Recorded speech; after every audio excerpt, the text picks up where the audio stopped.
میں اللہ تعالیٰ سے ڈرتا ہوں، اللہ تعالیٰ کے بعد اس شخص سے ڈرتا ہوں جو اللہ تعالیٰ سے نہیں ڈرتا۔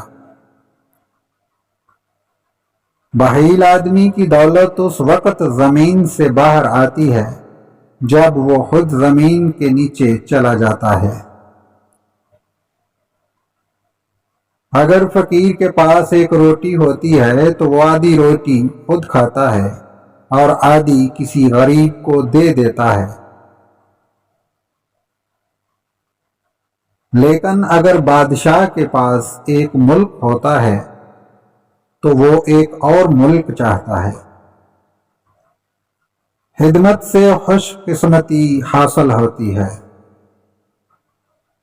اگر چڑیوں میں اتحاد ہو جائے تو وہ شیر کی کھال اتار سکتی ہیں۔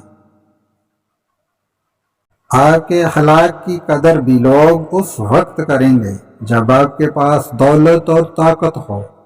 غریب کتنا ہی خوش اخلاق ہو جائے، اس کے اخلاق کو اس کی مجبوری ہی سمجھتے ہیں۔